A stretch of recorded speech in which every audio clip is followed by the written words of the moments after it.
নমস্কার, আমি অর্কদীপ। আজকে আমার সঙ্গে এমন একজন রয়েছে যার কথা শুনতে এই মুহূর্তে আমার প্রতিটা ছাত্রছাত্রী চাইছে। আমার সঙ্গে আজকে রয়েছে দীপ মোদক, যে এবছর নিটে 663 নম্বর পেয়েছে। দীপ, প্রথমেই অনেক শুভেচ্ছা, অনেক অনেক শুভেচ্ছা দীপ। এবং কেমন লাগছে এই মুহূর্তে? নমস্কার, আমি দীপ মোদক। খুবই ভালো লাগছে, সবাই অনেক অভিনন্দন জানাচ্ছে, কংগ্রাচুলেট করছে।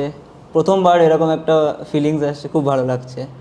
প্রথমে দীপ, মানে এত টেনশন নেওয়ার কিছু নেই, রিল্যাক্স হয়ে যায়, একটু চিল কর, কারণ তুই খুব ভালো রেজাল্ট করেছিস এবং এত টেনশন নেওয়ার মতো কোনো ব্যাপার নেই।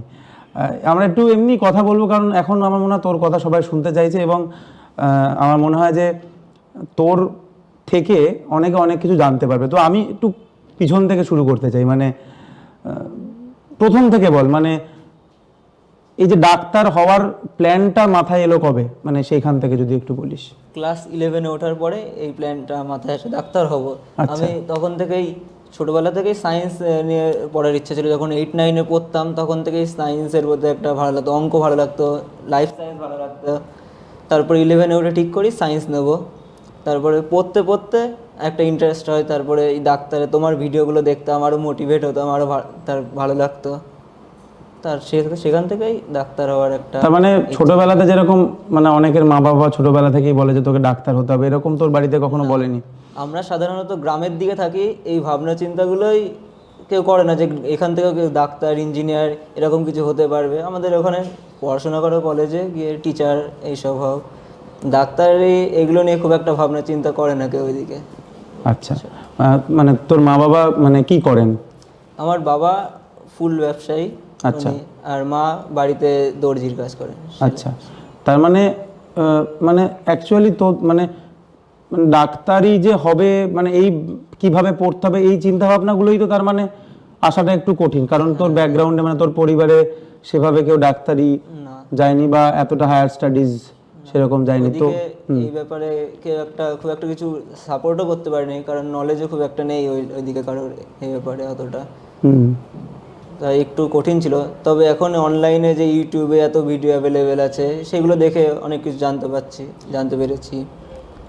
মানে অনলাইন একটা রেভলিউশন করেছে আর কি, নাকি? সত্যি, কারণ অনলাইন ছাড়া হয়তো কি করতে হবে কি পড়তে হবে সেটা একটা জানাটা একটা কঠিন ব্যাপার। যাক, মানে এটা খুব ভালো ব্যাপার। মানে আমরা এটাই ভাবি যে জেনারেলি আমরা সবসময় এটাই বলি যে যে রাজার ছেলে রাজা হয় বা যেরকম এরকম ব্যাপার, এরকম একটা কথা চলে। বাট এই যে এইরকম একটা ব্যাকগ্রাউন্ড থেকে তুই উঠে এসেছিস এবং এরকম একটা রিমার্কেবল রেজাল্ট করেছিস, সেটা সত্যি অভাবনীয়। কারণ নিট একটা সর্বভারতীয় পরীক্ষা এবং দিনকে দিন এত কম্পিটিশন বাড়ছে। তোর ওয়েস্ট বেঙ্গল বোর্ড নাকি? হ্যাঁ, বাংলা মিডিয়াম। বাংলা মিডিয়াম হয়ে কি মানে তুই, আচ্ছা, এটা তোর এটা তোর 1 বছর তুই ড্রপ করেছিস, মানে উচ্চ মাধ্যমিক তুই কবে দিয়েছিলিস? 2022-এ। তো 2022-এ যখন উচ্চ মাধ্যমিক দিয়েছিলিস তখন কিভাবে, মানে তখন কি নিটের প্রিপারেশন নিস সেরকম ভাবে? তারপরে নিটের আগে 2022-এ নিটের আগে 2.5 মাস মতো টাইম ছিল, তখন এনসিইআরটি বইগুলো তখন কিনি। তার আগেও জানতাম না এনসিইআরটি পড়তে হয়। আচ্ছা, তখনই এনসিইআরটি বইগুলো কিনি, বায়োলজিটাই কিনেছিলাম। আচ্ছা, তারপরে সেগুলো আস্তে আস্তে পড়তে থাকি। বেশ ভালো লাগতো, খুব সংক্ষিপ্তভাবে খুব ভালোভাবে গুছিয়ে লেখা থাকতো বইতে, খুব ভালো লাগতো পড়ে। মানে 11-12-এ তোর এনসিইআরটি বইটার নামটাই তুই জানতিস না? ওইদিকে সবাই বাংলা বই, মোটা মোটা বইগুলো ফলো করতো বোর্ডের জন্য। এনসিইআরটি পড়ে কি মনে হলো যে মানে এনসিইআরটি পড়ে তোর এটা কি মনে হলো যে মানে মানে তোর কি অ্যানালিসিস হলো? যদি এনসিইআরটিটা যদি 11-এই জেনে যেতিস, 11-এই যদি এনসিইআরটি পড়তিস, তাহলে কি তোর বোর্ডের সমস্যা হতো নাকি হতো না? নাকি না, একদমই না। কারণ বোর্ডে আর নিটের বারবারই বলেছো তুমি, সবাই বলে সিলেবাস তো সেম, তাহলে অসুবিধা হবে কেন? কনসেপ্টটা আমি ক্লিয়ার করব, তারপরে কিছু কোশ্চেন সলভ করব, হয়ে যাবে। তার মানে তোর যেটা মেন ব্যাপার হলো সেটা হচ্ছে যে যেহেতু তুই 11-12-এ জানতেই পারিসনি যে এনসিইআরটি বলে বই হয়, সেটা পড়তে হয়, সেইটার জন্য। আদারওয়াইজ তোর কি মনে হয়, মানে বোর্ড নিট তাহলে কিরকম একসাথে এটা সম্ভব না? অবশ্যই সম্ভব, একদম করা যেতে পারে, সম্ভব। তাহলে মানে তুই বেসিক্যালি 1 বছর নিটের জন্য প্রিপারেশন নিয়েছিস। তাহলে এই যে যারা বলে যে নিট খুব কঠিন পরীক্ষা, অ্যাটলিস্ট 4-5 বছর ধরে প্রিপারেশন নিতে হয়, লোকে নিয়ে যাচ্ছে বছরের বছর, বলে যে আমাকেও বলেছিল যে প্রথমে 1-2 বছরও পারবে না, অনেক কয়েক বছর 2-3 বছর দিবি তারপরে হতে পারে। আচ্ছা প্রথমেই সবাই এই কথাটাই বলে, প্রথমবারে কেউ নিট পায় না আমাদের এদিকে। আচ্ছা, সেখানে এটা তোর প্রথম অ্যাকচুয়ালি যে বছর তুই জানতে পেরেছিলি এনসিআরটি এবং তুই 1 বছর প্রিপেয়ার করলি, তো কি করলি মানে 1 বছর ধরে কিভাবে প্ল্যান করলি, কিভাবে করলি, কিভাবে মানে নিজেকে রেডি করলি আর কি? প্রথমে এনসিআরটি বইগুলো ভালো করে একবার হলেও প্রতিটা চ্যাপ্টার রিডিং করে দিয়েছি, সেটা বায়োলজি, ফিজিক্স। তুই বুঝলি কি করে? তুই তো বাংলা মিডিয়াম স্টুডেন্ট, মানে নাকি বুঝতে অসুবিধা হতো না? খুব একটা অসুবিধা নেই, কারণ কনসেপ্টটা আমার বেশ ক্লিয়ারই ছিল, তাই পড়তে অসুবিধা হয়নি অতটা আমার। আচ্ছা, আর ইংলিশটা অতটা অসুবিধা হয় না আমার। সে বায়োলজির ক্ষেত্রে যদি বলি, এনসিআরটি প্রথমে ধরো কোনো চ্যাপ্টার তুমি পড়াবে, এবার সেটার প্রথমে আমি আগে একবার রিডিং দিয়ে দিতাম, কী কী আছে কিছুটা হলেও বুঝলাম না বুঝলাম সেটা একবার রিডিং দিয়ে নিতাম, তারপরে তুমি পড়ালে বেশ অনেকটা ক্লিয়ার হয়ে গেল, তারপরে পড়ানোর পরে আমি আরেকবার ওটা পড়তাম, তারপরে কিছু কোশ্চেন সলভ করতাম, একদম ক্লিয়ার হয়ে যেত ব্যাপারটা। মানে ব্যাপারটা বেসিক্যালি হাতি ঘোড়া কিছু নয়, মোটেই না, কারণ প্রশ্ন ওই এনসিআরটি থেকেই আসে এবং ওটা থেকেই সব কিছু করতে হয়। তো এটা তো গেল বায়োলজির কথা, কিন্তু যেটা নিয়ে সবাই ভয় পায় সেটা হচ্ছে ফিজিক্স, যেখানে তুই ফিজিক্সে 175 পেয়েছিস, তাই তো? 180-র মধ্যে, মানে একটা প্রশ্ন ভুল করেছিস, সেটাও ভুল না করতে পারতিস হয়তো। তো এই যে ফিজিক্সে এত একটা রিমার্কেবল ব্যাপার, এটা কি করে মানে ফিজিক্সের জন্য কি করেছিলিস? মানে ফিজিক্সে আমি স্যার ক্লাসে যা পড়াতেন সেগুলো আমি তখন ক্লাসে নোট করতাম না, অনেক ক্লাস তখন নোট করে, আমি পুরো তখন বুঝতাম পুরো ব্যাপারটা, তারপরে নোট করতাম। কনসেপ্টটাই মেন আমি মনে করি, কনসেপ্ট ভালো করে বুঝে গেলে তারপরে অনেক কিছু কোশ্চেন করবে, আরও কনসেপ্টগুলো ক্লিয়ার হবে, এইভাবে এগিয়েছিলাম, মানে কনসেপ্টেরও আমি জোর দিয়েছিলাম। মানে তুই ক্লাস নোট সেরকমভাবে নিতিস না, না, মানে তোর যেটা মেন বক্তব্য তার মানে তুই ক্লাস শুনতিস ভালো করে, বোঝার উপর বেশি গুরুত্ব দিতাম। কারণ অনলাইনে আমার মনে হয় যে ওই ভিডিও তো এমনি থেকে যায়, কেউ যদি চায় তা তো পরেও দেখতে পারে, কিন্তু এটা আমার মনে হয় একটা স্টুডেন্টরা ভুল করে যে বারবার মানে ওই বারবার লিখতে যায়, তারপর একটা লাইন মিস হয়ে গেল হলে আবার রিপিট, মানে ওই ব্যাপারটাতেই হারিয়ে যায়, হ্যাঁ, সেটাতে হয়তো মানে কোথাও একটা ডিস্ট্রাক্টেড হয়ে যায়। হয়ে যায়। মা বাবা খুশি খুব? খুব খুশি, হ্যাঁ খুব খুশি। কি বলছে যখন প্রথম তোর নাম দেখলো, তোর র্যাঙ্ক দেখলো, কি বলছে? রেজাল্ট যখন দেখি তখন আমার পাশে মা ছিল, আচ্ছা, যেই রেজাল্টটা দেখি মা মানে এত খুশি হয়েছে, সঙ্গে সঙ্গে আশেপাশে পাড়া প্রতিবেশীদের, ওই রাত তখন 11টার মতো বাজে, তখন জানাতে চলে গেছিল, এতটা খুশি। আচ্ছা, তখন মোটামুটি ওই দিন রাত 1:30-2টো অবধি সব ফোন করেছি স্যারদের, সবাইকে, রিলেটিভস, খুব খুশি সবাই। এটা একটা অদ্ভুত খুশি না? বিশেষ করে তুই পরিবারের প্রথম ডাক্তার, এবং যাই বলি এখনো অবধি ডাক্তারি ব্যাপারটাকে, ডাক্তারি প্রফেশনটাকে আমরা এখনো অন্য নজরে দেখি, লোকে এখনো ডাক্তার বলতে একটা সেই অরাটা রয়েছে। এবং তবে সত্যি মানে আমাদের পক্ষে তো অনেকটা ইজি, কারণ আমরা ধর অনেকটা কলকাতার কিছুটা কাছাকাছি থেকেছি বা অনেক গাইডেন্স পেয়েছি, যদিও আমার বাড়িতে কেউ ডাক্তার নেই, কিন্তু তুই যেরকম বললি যে তোর মা বাড়িতে কাপড়ের কাজ করতো বা বাবা, মানে বেসিক্যালি তুই একেবারে মানে মানে কোনো গাইড ছাড়া এই যে মানে কি বলবো, মানে এই যে ভিতর থেকে এই যে মোটিভেশন, এই যে একটা বছর তুই কন্টিনিউ, দেখ তুই 663 পেয়েছিস, মানে আমি মনে করি যে তোর মধ্যে পুরো পোটেনশিয়াল ছিল, তুই চাইলে আরও বেশি পেতে পারতিস, হয়তো তুই কিছু ছড়িয়েছিস, কিন্তু আমি সবসময় এটাই বলি যে এগুলো খুব একটা ম্যাটার করে না, কারণ আলটিমেটলি তুই একটা ভালো মেডিকেল কলেজেই পড়বি, ঠিক আছে, এবং সবাই মোটামুটি কম বেশি একই রকম শিখবে, সেটা যাই হোক, কিন্তু এই যে 1 বছর যখন তুই প্রথম বছর পেলি না, তুই বলছিলিস যে অনেকে বলছে যে প্রথমবারে তো হয় না, তো 1 বছর ধরে এই মোটিভেশন কি করে মানে ধরে রাখা সম্ভব হলো? আমার গোলটা আমার কাছে ক্লিয়ার ছিল একদম, যে আমাকে এবার করতেই হবে, এবার সেইভাবে আমি আগেরবার নিটে যে মিস্টেকগুলো করেছিলাম, টাইম ম্যানেজমেন্টে কিছু প্রবলেম হয়েছিল, এনসিআরটিটা আগে কোনোদিন পড়িনি, 2-1বার রিডিং দিয়েছিলাম জাস্ট, এনসিআরটিটা ভালো করে পড়া, কোশ্চেন সলভিং সেই অ্যাকুরেসিটা ছিল না, সেইগুলোর উপর কাজ করেছিলাম, ভালো করে সময় দিয়েছিলাম, দিয়ে লাস্টে এই রেজাল্টটা আসলো। অফলাইন ইনস্টিটিউটেও কি কোনো অ্যাটাচ ছিলিস তুই? অফলাইন অফলাইন মানে তোর পুরোটাই অনলাইন? তার মানে এই যে এখন লোকে বলে যে অফলাইন একটা প্রয়োজন, মানে সেটা তুই বলছিস যে অতটাও প্রয়োজন নয়? আমার ক্ষেত্রে সেটা প্রয়োজন হয়নি। তুই মানে মক টেস্ট কিভাবে দিতিস? মক টেস্ট অনলাইনে যেগুলো আমাদের ব্যাচে হতো সেই মক টেস্টগুলোই দিতাম। হুম। আর নিটের আগে কিছু মক টেস্ট আমি ওখান থেকে জোগাড় করে দিয়ে আমি মক টেস্ট দিতাম বাড়িতে বসে, বাড়িতে বসে ওএমআর ওএমআর আমি কিছু বের করে নিয়েছিলাম প্রিন্ট আউট করে, যে ওগুলো আমি বাড়িতে টাইম ধরে ধরে দিতাম। আমি একটা কথা সবসময় বলি যে অ্যাকচুয়ালি মানে ইনস্টিটিউট, টিচার, এগুলো সব সেকেন্ডারি জিনিস।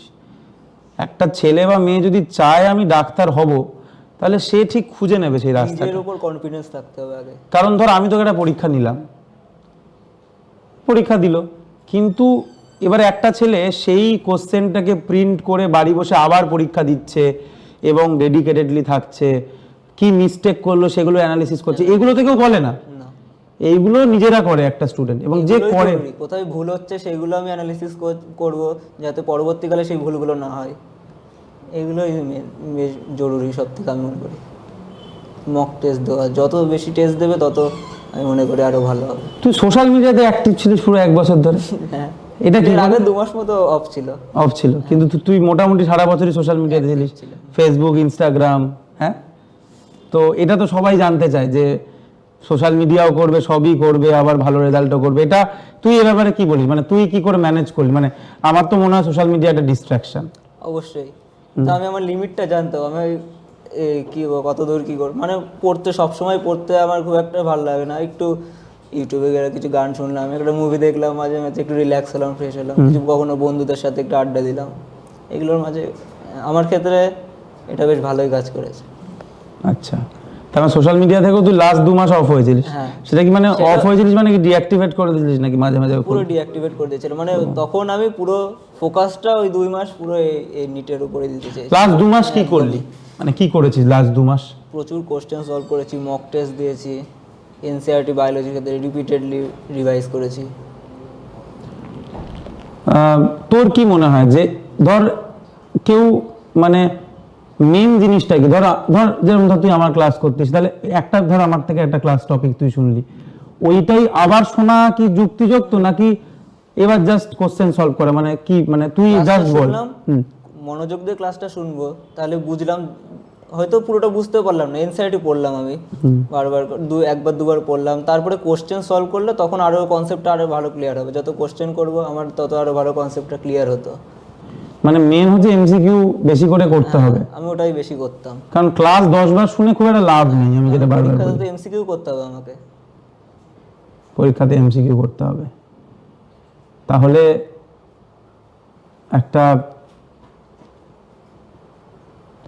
মানে খুব একটা আনকমন ব্যাকগ্রাউন্ড থেকে একটা বাংলা মিডিয়ামের ছেলে, যে 11-12 এনসিইআরটির নাম শোনেনি, সে 1 বছর এনসিইআরটি পড়ে নিটে পেলো, একটা খুব ভালো নম্বর পেলো, এবং এটা পাওয়া সম্ভব।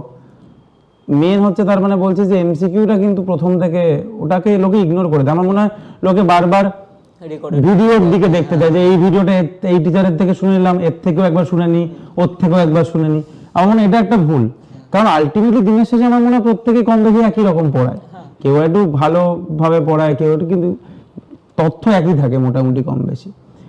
কিন্তু ওইগুলোর পিছনে বেশি গিয়ে থেকে তুমি কনসেপ্ট ক্লিয়ার করে নাও, তারপরে নিজের মতো এমসিকিউ প্র্যাকটিস করো, ম্যাক্সিমাম এমসিকিউ প্র্যাকটিস। আগেরবার যেমন আমার প্রবলেম হয়েছিল পরীক্ষায়, বায়োলজির পেছনে 1.5 ঘন্টা দিয়ে দিয়েছিলাম। আচ্ছা, এবার বায়োলজি প্লাস কেমিস্ট্রি দুটো 1.5 ঘন্টায় কমপ্লিট করে ফেলেছি। টাইম ম্যানেজমেন্ট কি করে মানে ম্যানেজ করলি, কিভাবে ভেবেছিলিস?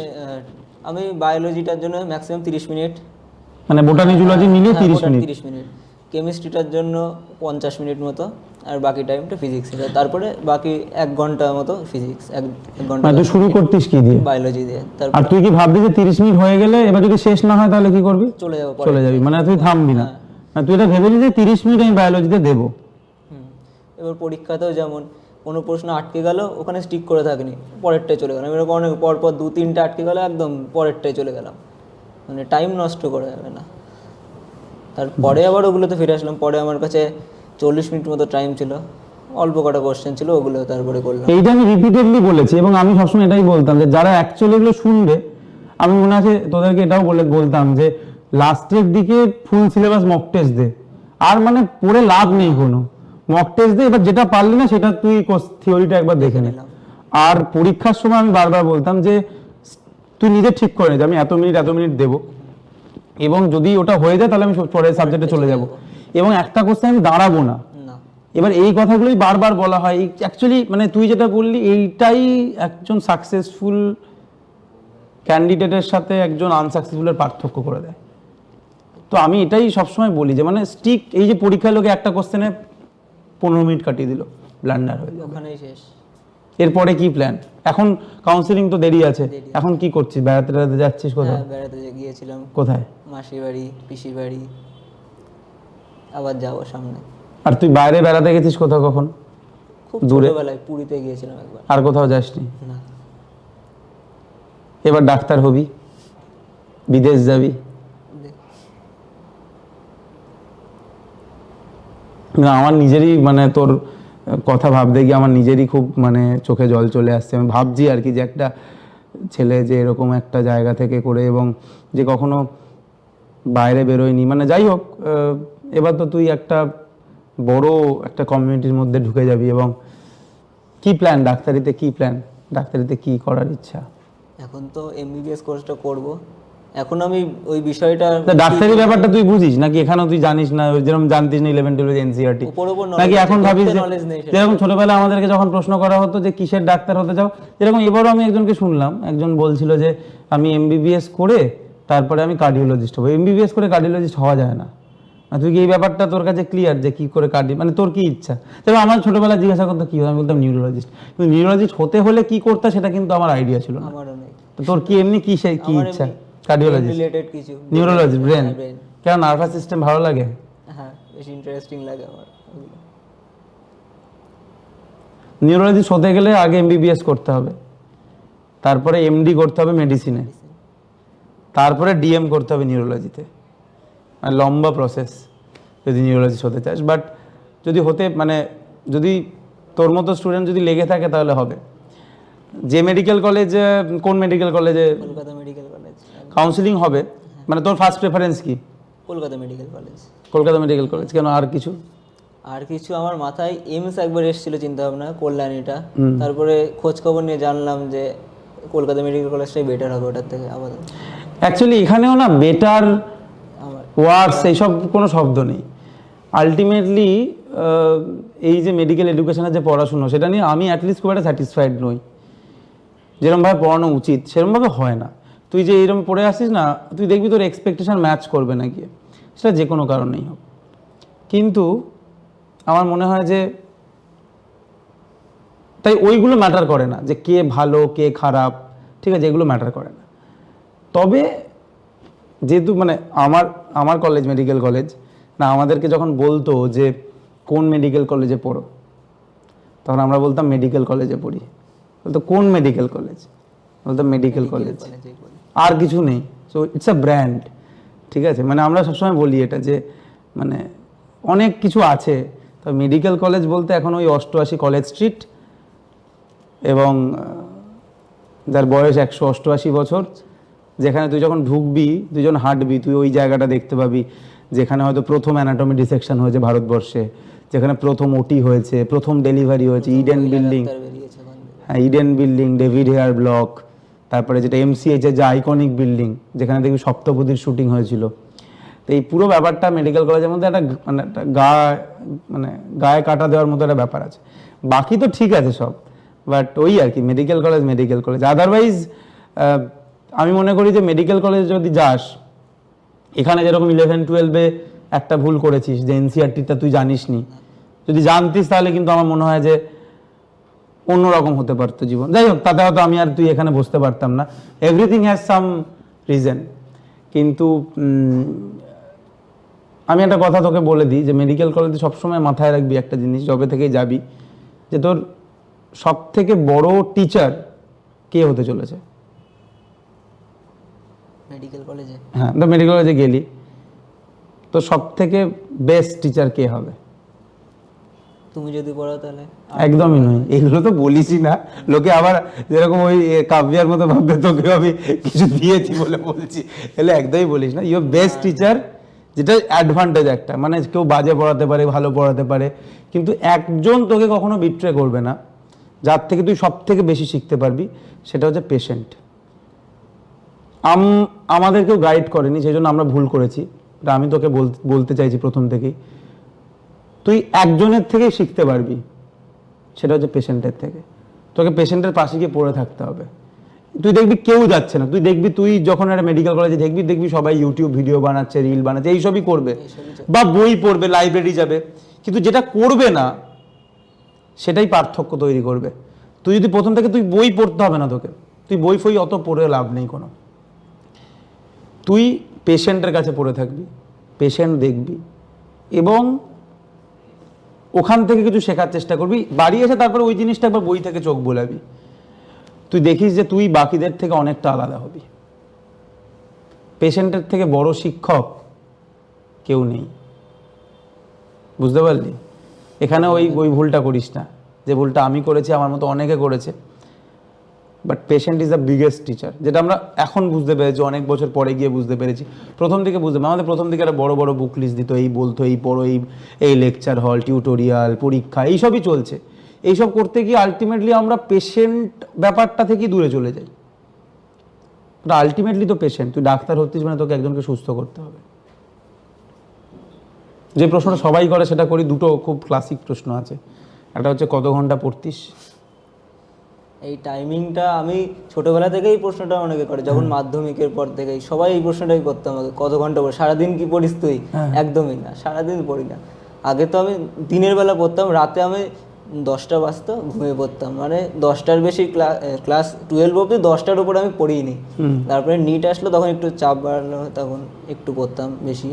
তার টাইমিংটা ম্যাটার করে না আমি মনে করি। আমার একটা রুটিন থাকতো ডেলি, আমি বানিয়ে রাখতাম, ওই রুটিন অনুযায়ী পড়তাম।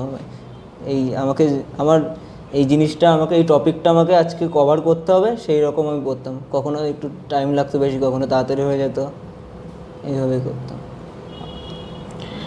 এখানে তো টাইমের কোনো ব্যাপারই নেই, তুই একটা জিনিস পড়বি, তোর পড়তে যদি 8 ঘন্টা লাগে 8 ঘন্টা পড়বি, যদি 8 ঘন্টা লাগে 8 ঘন্টা পড়বি। কোনো জিনিস আমি যদি 2 ঘন্টায় বুঝছি, কেউ 3 ঘন্টায় বুঝছে, কেউ 1 ঘন্টায় বুঝে যাচ্ছে, সেটা যার যার নিজের উপর ব্যাপার, যার উপর নির্ভর করবে। সেটাই। দ্বিতীয় প্রশ্ন, যেটা আর একটা খুব বিখ্যাত প্রশ্ন করা হয়, কোথায় যাবি? বিদেশে যাবি না গ্রামে গিয়ে চিকিৎসা করবি? আমার গ্রামেই অবশ্যই থাকবো। গ্রামেই থাকবি? শিওর? এই কথা তো সবাই বলে। একদমই। পরে তো সে কথা আর কেউ রাখে না, লোকে বলে। আমি গ্রাম থেকে, একদম গ্রামের ব্যাকগ্রাউন্ড থেকে এসেছি, আমি ওখানেই থাকতে চাই, ওখানেই সবার সেবা। যাবি না বাইরে? না। এটা কি এমনি বলছিস, কথার কথা না সত্যি কথা? সেটা পরে মিলে দেখা যাবে, সময় কথা বলবে নাকি? তবে গ্রামেই থাকিস আর শহরেই থাকিস, খুব ভালো করে শিখতে হবে। কারণ ডাক্তারি জিনিসটা খুব ডাইভার্স জিনিস, মানে তো তুই একরকম পড়লি, পেশেন্ট যে সেই রকম সিমটম নিয়ে তোর সামনে আসবে এরকম কোনো ব্যাপার নেই। পেশেন্ট মাল্টিপল অন্যরকম, বইতে লেখা নেই এরকম কোনো একটা সিমটম নিয়ে আসতে পারে। সেই জন্যই প্রথম থেকে বলছি, বইয়ের থেকে বেশি ভরসা তুই পেশেন্টকে করবি, কারণ বইতে এরকম কিছু লেখা নেই যেটা পেশেন্ট হয়তো নিয়ে আসছে। তুই যদি পেশেন্ট দেখতে পারিস 5 বছরে, আমি মনে করি একটা ডাক্তার তত বেটার হয় যত সে পেশেন্ট দেখে। মানে যে যত বেশি পেশেন্ট দেখেছে সে তত বেশি এক্সপিরিয়েন্সড। তাই ধর 5 বছরে তোর কোনো বন্ধু ধর সারা 5 বছর মিলিয়ে 50 জন পেশেন্টকে দেখেছে, তুই হয়তো 5 বছর মিলিয়ে 500টা পেশেন্টকে দেখেছিস। অবভিয়াসলি তুই তার থেকে যে কোনো সময় বেটার হবে। মার্কস কি পেলি না পেলি এগুলো ম্যাটারই করছে না। যখন তুই আলটিমেটলি বেরোবি, ফিল্ডে নামবি এবং তুই যখন পেশেন্ট দেখা শুরু করবি, then obviously will be much supreme, অনেকটা উপরে থাকবি, যে 50টা দেখেছে 500টা দেখেছি তার থেকে। না, আমি চাই যে তুই এবার একটু বেড়াতে ফেরাতে যা, একটু বাইরে টাইরে যা, তারপর ডাক্তার হবি, তারপর বিদেশে যাবি, বিদেশ থেকে আবার তো বলছিস গ্রামে এসে চিকিৎসা করবি। যদি পড়াশোনার জন্য যেতে হয় সেটা যাব। এই 1 বছরে কখনো ভয় লাগেনি যে যদি না পাই কি হবে, যদি আবার এবার না পাই বাড়ি থেকে? আমার কিছু মনে হয়নি, আমি প্রথম থেকেই আমার কনফিডেন্স ছিল যে হবে, আমার কনসেপ্ট ক্লিয়ার আছে, আমি যদি একটু এই কিছু টেকনিক্যাল জিনিসের উপর নজর দিই আমার হয়ে যাবে। তুই মক টেস্টে 650 পেয়েছিলিস কখনো? কোনো মক টেস্টে 638 হাইয়েস্ট হয়েছিল। 650 কখনো পাসনি? আর 600 নিচেও তো পেয়েছিস অনেকবার। হ্যাঁ, 500 ঘরেও পেয়েছিস। প্রথম দিকের মক টেস্টগুলোতে 580 70 এরকম উঠতো, তারপরে যত সময় যেতে থাকে তত 600-এর উপরে ওঠে। অত নার্ভাস লাগেনি কখনো যে যদি না হয়? মানে কি মনে হতো যদি না পাই তাহলে কি করব? না পাই আরেকবার দেবো। না, তোর কোনো প্ল্যান বি নেই? না, ডাক্তারই হতে হবে, একদম আর কোনো অপশন নেই। এবং তুই কনফিডেন্ট ছিলিস যে বছর হয়ে যাবে। হয়ে যাবে। আমাদের তরফ থেকে একটা ছোট্ট গিফট আছে, পরে আবার দেখা হবে। জানি না তুই মিষ্টি খেতে ভালোবাসিস কিনা, আমি কিন্তু মিষ্টি খেতে খুব ভালোবাসি। এর মধ্যে অনেক রকমের মিষ্টি আছে, তুইও খাস, বাকিদেরও খাওয়াস। হ্যাঁ। চকলেট ভালোবাসিস কি? হ্যাঁ, এটা তোর জন্য। থ্যাঙ্কস দাদা। আর এটাও আপাতত একটা ঘড়ি, কারণ সময় সবসময় দেখার প্রয়োজন হয় আমাদের। কারণ তুই যে বললি যে সময় প্রমাণ করবে যে তুই কি, তো সেই উপলক্ষে এই ঘড়ি। All the best. খুব আমার বক্তব্য যে খুব এই যে তোর এখন অ্যাটিটিউডটা রয়েছে, এইটা ধরে রাখিস। আমরা অনেক সময় জীবনে কিছু সামান্য সাফল্য পেয়ে গেলে আমরা মাটির ওপরে চলে যাই, ঠিক আছে? সেটা কখনো করিস না। সব সময় মনে রাখিস যে কারা তোর সঙ্গে ছিল এতদিন ধরে, তোর মা বাবা কীভাবে তোর সঙ্গে লেগেছিল এতদিন ধরে, কিভাবে তোর পিছনে ব্যাকআপ দিয়ে গেছে, ঠিক আছে? মা বাবা তো বলতেই পারতো যে না আমাদের হেল্প করে, এবার তুই কি ফালতু বছরের বছর নষ্ট। তাদেরকে কখনো রকম আমার এই পুরো জার্নিটায় আমার মা বাবাই সব থেকে বেশি পাশে ছিল, সাপোর্ট করেছে। আমি যে কোনো কাজই করতাম মা বাবা সাপোর্ট করতো, কারণ বিশ্বাস ছিল তাদের যে আমি খারাপ কিছু করবো না, আমি ঠিক পথে এগোবো। হ্যাঁ, তাই মানে মানে ছোটবেলা থেকে এই বিশ্বাসটা আমি অর্জন করতে পেরেছি। এই সমস্ত কথা মানে এইদের কথা কখনো ভুলিস না, কখনো এমন মানে কষ্ট দিস না কাউকে যে তুই ধর আরও ভালো করবি, আরও বড় জায়গায় যাবি, অনেক পয়সা কামাবি, অনেক নাম হবে, কিন্তু সেই সমস্ত মানুষগুলোকে কখনো ভুলে যাস না যারা তোর শুরুর দিকে ছিল। সবসময় মনে রাখিস, আর সবসময় চেষ্টা করিস যে কিছু ফিরিয়ে দেওয়ার সমাজকে, কারণ সমাজের থেকে নিয়েই তো আমরা বড় হই। তো এটা সবসময় চেষ্টা করিস যে কিছু যদি ফিরিয়েও দেওয়া যায়। খুব ভালো লাগলো, আশা করা যায় পরে যেদিন আমরা কথা বলবো, যে এখন দীপের জিভে জড়তা আছে, দীপ প্রথম কথা বলছে ক্যামেরার সামনে, দীপ একটু হয়ে যাচ্ছে, তবে আমি শিওর তুই এখন মেডিকেল কলেজে যাবি। আমরা বলি কলকাতার জল পড়বে তোর পেটে, কলকাতার জল পড়ার পরে আজ থেকে নিশ্চয়ই আবার দেখা হবে। তুই যেহেতু আমারই কমিউনিটিতে ঢুকছিস, তাই নিশ্চয়ই তোর সাথে আমার যোগাযোগ সারা জীবন থাকবে। এরপরে দেখবো যে একটা স্মার্ট দীপ, আমার মধ্যে যে ব্লেজার পরে আছে, আমি আজকে ব্লেজার পরে এসে সুন্দরভাবে কথা বলছে দীপ। আর আমাদের যে বছরে যে ইভেন্ট হয়, জিতবে বাংলা, অক্সিজোম, আমি চাইবো তুই সবসময় থাকিস। নেক্সট ব্যাচের যে ফিনিক্স ব্যাচ থেকে শুরু করে এদেরকে গাইডটা তুই করবি, তোরাই করবি, তাই এদের সঙ্গে থাকিস আর কি। এবং তাদের দাদা হোস, গাইড করিস, এটাই আমার বক্তব্য। খুব ভালো লাগলো দীপ, নিশ্চয়ই আবার দেখা হবে। আর আমার অ্যাকচুয়ালি খুব ভালো লাগলো, মানে তুই যেভাবে উঠে এসেছিস, লড়াই করেছিস, এবং বাংলা মিডিয়ামের ছেলে, গ্রামের ছেলে। তুই পরীক্ষা ইংরাজিতেই দিয়েছিলিস মনে হয়? হ্যাঁ, ইংরেজিতে। এক্সট্রাঅর্ডিনারি। All the best. ঠিক আছে। থ্যাঙ্কস দাদা।